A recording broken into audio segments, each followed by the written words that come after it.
What's not at a record is Apple. It's continuing to remain off of the highs, even as the NASDAQ is pushed back just within 40 points right now from a closing record.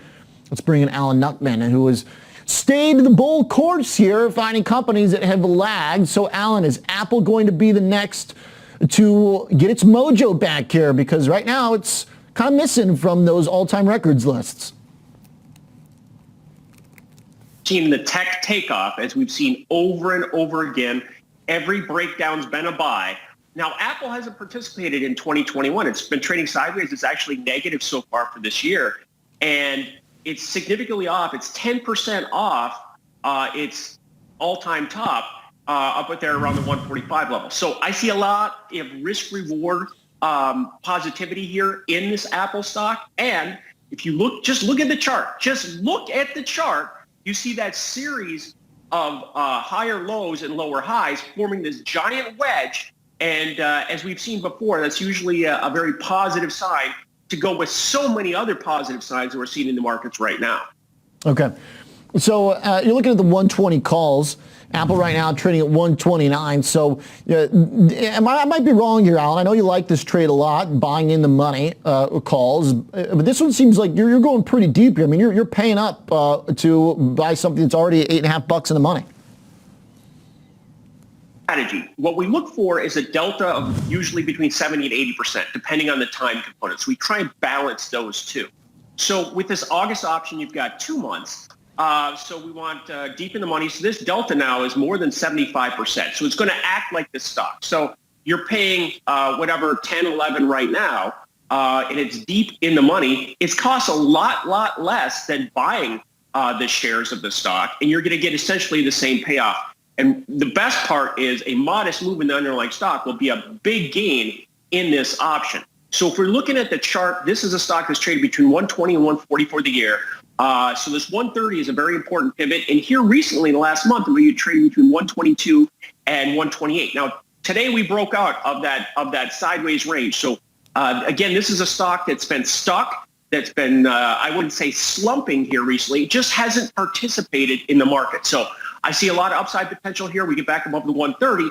And, to throw in some little bit more technicals, I think we mentioned last week that the NASDAQ, the Dow, and the S&P were all above their 200-day moving average. So that's happened in Apple finally as well. So a lot of positives. And if you look at tech itself, tech back above 14,000, the NDX, that targets 15,000 because we've been in that 1,000 point range. So we still got 7-8% upside for our first technical target in the market overall. And Apple makes up 10% of the tech market. Okay. So, Alan, I mean, obviously you're bullish here when you look at buying Apple, right? Generally, that's going to be positive for the overall market. What do you think is the potential here for us to really break free in the NASDAQ as a whole? I mean, we're kind of fighting for these levels that we've seen time and time again. I mean, even if you take the NASDAQ back to February highs, right? They're slightly below where we are. These are the levels that we went sideways for a while in April before we broke down a little bit. How big of a deal is it if we really meaningfully break through that kind of 14,000 area?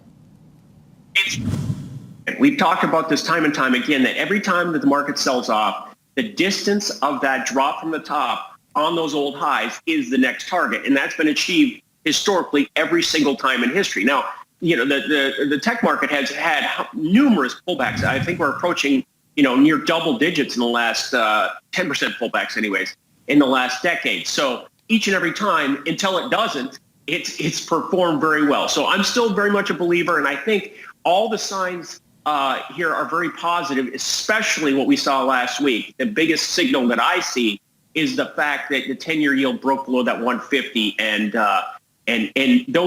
those real concerns that rates were going to go on a rally run, I think have been tempered for now, and that's given the markets, again, another boost. Okay. All right. Interesting, Alan. I like the take care of the bullish look on a day where Qs are hanging out with the Russell, slightly positive on the day. Apple, quiet, but at least moving in the right direction. Percent, not bad, beating the rest of the market. So a nice timing on the trade, and we'll follow up with that. Appreciate it, Alan. And the walkthrough here for the in-the-money calls, looking for Apple to catch up. We're going to take a break, come back and talk with the CEO of Skillsoft. We're still are watching markets find their way here as there's a mixed trade, but tech is doing well. And one theme within the category of tech that has been a big winner over the past year is within the educational technology space, and that's what we'll talk about next as schools begin to reopen and things return back to normal